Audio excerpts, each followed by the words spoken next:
What's going on YouTube? Sean here, and welcome back to another edition of After the Movie. Currently in my theater parking lot. I just got done watching the new film Hard Eyes, and I'm here to give my quick, unfiltered thoughts on the film. So, Hard Eyes, some of the creative teams behind like the Happy Death Day movies, and I think Freaky were worked on. I think it was like Christopher Landon was working on the script for this one.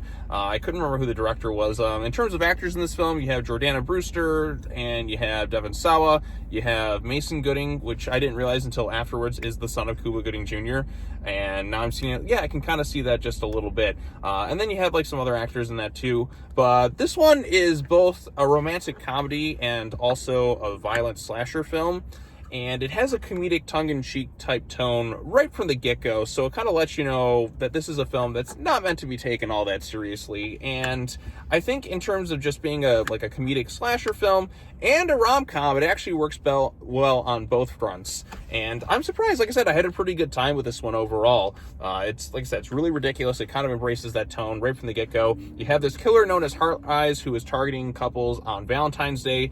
You have the lead actress and the other guy who comes in there. They both they're kind of working together on this project for like an advertising company.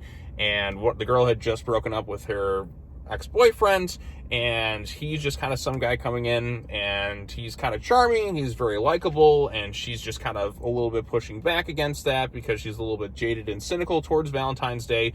And then the two of them find out that they really actually get along quite well. Like they do have legit really good chemistry in this film. However, like they're not a couple, and this killer targets couples on Valentine's Day, so they're kind of caught up in this crazy scenario, and they have to basically survive the night. So yeah, like I said, the cast is pretty solid. The two leads have good chemistry, and this thing works so well as a rom-com that you almost kind of forget it is a slasher movie at like certain points in the movie where they're just kind of talking to each other and getting along. Like the guy is really smooth in this thing. Like I've seen him in the recent Scream films, and I think he's much better in this than he was in, the recent Scream films.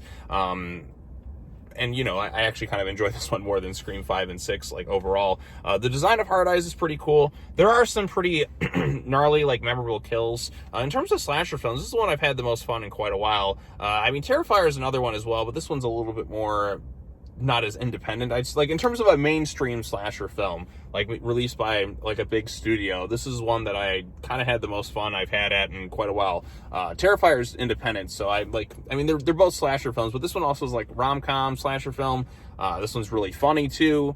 It's not quite super serious, and just the way characters kind of react to death in that too. It's not realistic, really. I'd say at all. Like when death happens, they're still kind of goofy about a lot of the stuff that's going on too. Even when they try to have like these kind of dramatic like heart-to-heart scenes, like there's something kind of silly going on in the background. Like there's one bit where they're running from the killer, and they end up in like this van, but it's at like a drive-in, and there's a couple kind of getting freaky in the back of the van, and they're just like, whoa, we love role plays, and they just continue to just like they're still getting on as these two are having this serious conversation. So like somebody else like say something like they'll hear like they'll be talking, they'll have like this like really loud moaning, or like they'll be saying stuff in the background as like a couple, and I legit found it pretty funny. Jordana Brewster and Devon Sawa play these two detectives as well, and their last names are Hobbs and Shaw, which is also like the Rio. That's pretty funny too. I guess I'm giving a few things away in here, but again, it kind of leaves you wondering. There's a little bit of a mystery in terms of who the killer is. This film is very silly from the get-go, and there are some memorable kills as well, but it is a pretty fun time. Like I said, if you're looking for a rom-com on Valentine's Day, I think this one works well enough as that. But if you're looking as kind of a horror slasher film, this one works well as that too. I'm kind of surprised the tones like mesh so well together. There are aspects of it that do kind of take me out of it. There's a whole sequence at a police station where I'm just like, come on, where are the cops in this thing? Oh, they thought the killer was captured. Oh, come on, like on this entire police station. Come on, really, like that's an aspect that kind of took me out of it a little bit, even though it does embrace its rather like silly tone. And then there's a scene at a drive-in as well, but that one's just kind of more, it's fun as well too. So I don't know, I had a legit really good time with this one as well. So I like slasher films. I like when they kind of are a little bit more self-aware in some regards, but also kind of there to just have a good time. This feels very in tone with, if you like the creative team who worked on like Freaky or Happy Death Day, this is more in tone with that, but kind of mixing in that romantic comedy aspect as well.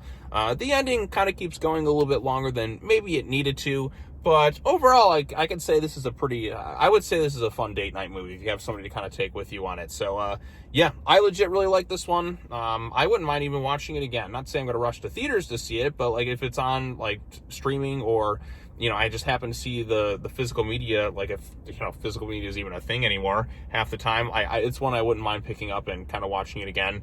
This is one I legit thought was a pretty good time. So, yep, those are my thoughts on it. If you've seen Hard Eyes, what did you think of it? Post your comments down below. Be sure to like this video, share it with your friends, subscribe to the channel for more content, hit the bell for notifications, all their fun stuff. And happy Super Bowl Sunday.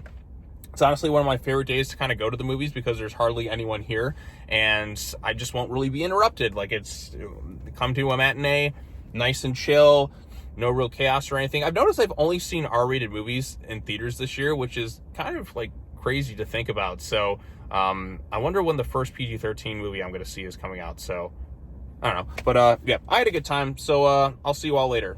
Peace.